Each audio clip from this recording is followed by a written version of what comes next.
EKU. Our keynote speaker this morning is Dr. Gene Poor.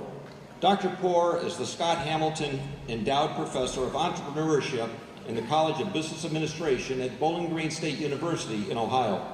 His career has been a combination of university teaching, administration, research, and program development, coupled with intense entrepreneurial innovation, product creation, and training and consultation within the private sector. He is part technologist, part artist, part educator, and part entrepreneur with a common denominator of creativity and innovation. And I might say that in my knowledge, having known Gene for about 25 years now, he is one of the most, if not the most, creative person I have ever met. Dr. Poor has written numerous articles and authored or co-authored 8 books on technology, business, and creativity and innovation. Through speaking engagements in the U.S. as well as Europe and the Middle East, he has inspired, educated, and changed lives. His entrepreneurial activities have generated well over $100 million in products and services. He recently won the Northwest Ohio Entrepreneur of the Year Award from Ernst & Young, was inducted into the Toledo Entrepreneur Hall of Fame, and most recently, BGSU's College of Business Administration's Entrepreneurship Hall of Fame. Millions of people have experienced and enjoyed his most exciting collaborative activity, Life Formations, through animatronic characters at such venues as the Walt Disney Company and Universal Studios. We are delighted and honored that Dr. Poor could join us today to share his insights and wisdom with our graduates. Please join me in welcoming Dr. Poor to the podium.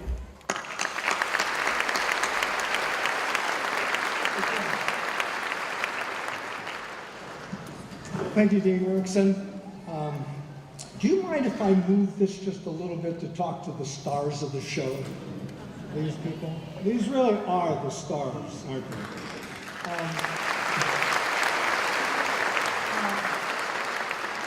It's indeed an honor and a privilege to be here today. It gives me shivers to think that I have this opportunity to do it. I'd like to be one of the very first to congratulate the class of 2015. 40, 50, 60 years from now, you're going to remember this day very well, but you won't remember much. And I'm sure that I'm going to be one of the very first memory casualties they have. Probably as soon as I was introduced. So I'd also like to congratulate everybody in the room for winning the lottery. The genetic lottery. You were born. And the prize, obviously, is an opportunity to ride on the planet and the possibility of having a dream life. Now, winning that genetic lottery really is no small feat. According to Roy Williams, the probability of being born is 130 to the 27th power to 1. That's 130 with 27 zeros behind it to 1. Now that isn't how many times your parents had to make love. It has something to do with biology, and well, you're all adults, you understand. Compared to that probability, winning the Powerball or becoming the President of the United States is a walk in the park.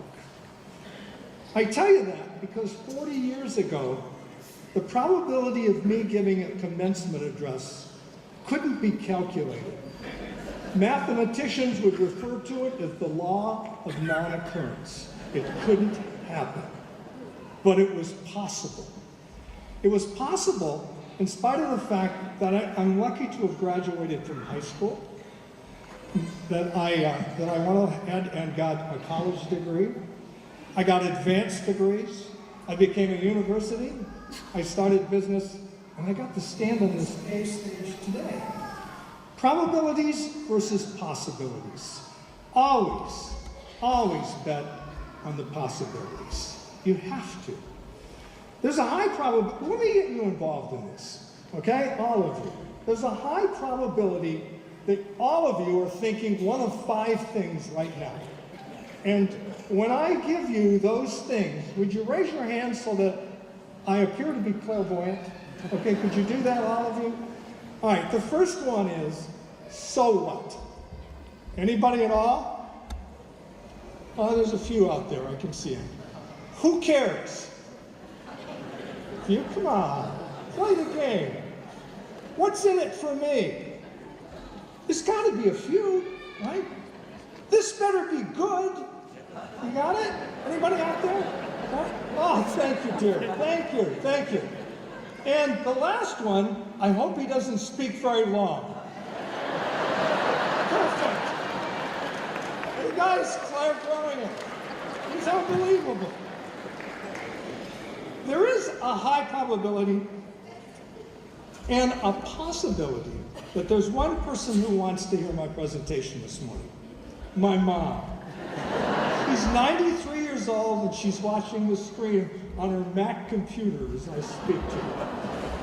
My mom is the queen of possibility. She would tell me as a child, you can have a dream life if you'd study harder and teachers would grade you more fairly. And to me, a dream life meant doing what you love to do and getting paid to do it. Well, I've been teaching at Bowling Green for more than 40 years, and I've never worked a day in my life. It's only work if you want to be someplace else, and I never really wanted to be any other place. Basically, I'm paid by the state to love other people's children. Not literally, of course, that's what Clinton did.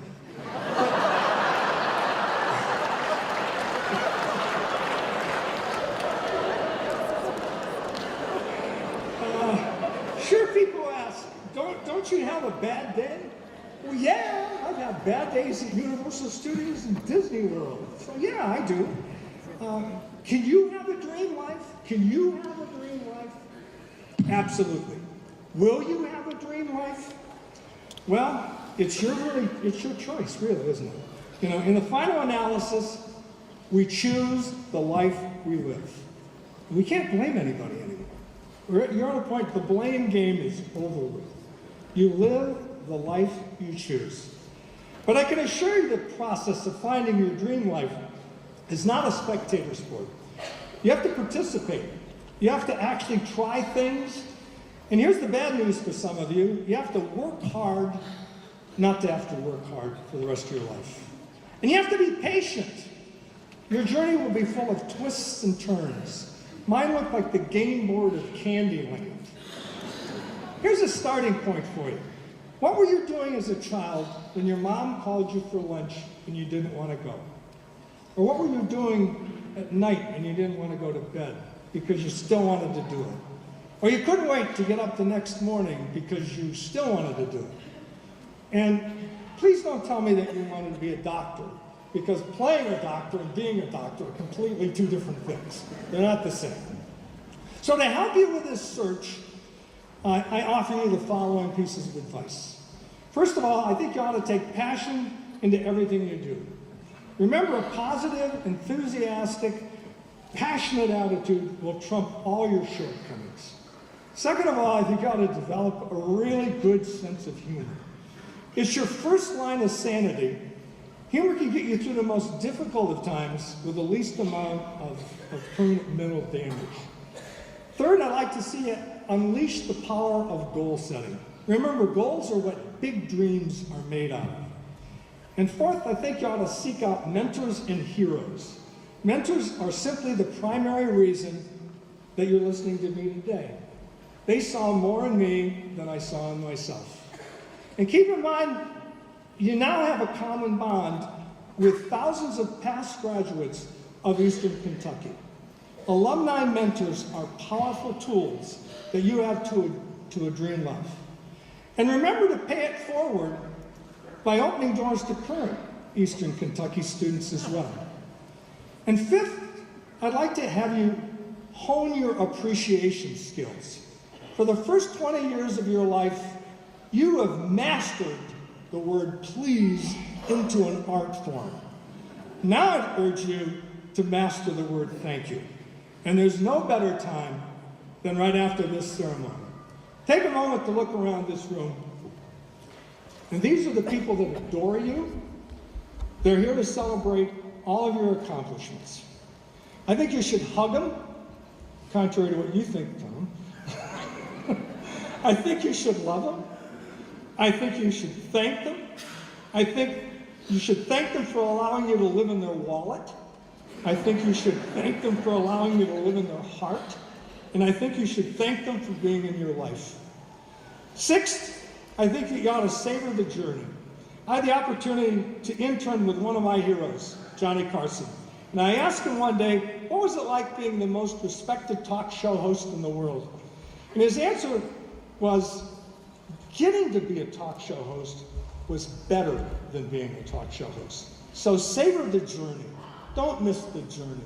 Don't miss the walk on the planet and let it go by without just enjoying every day that you're allowed to have. And finally, I tell you, bet on the possibilities.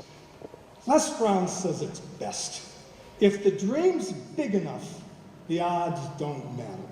And so my message to all of you in the class of 2015 is dream huge, class of 2015. The possibilities are endless.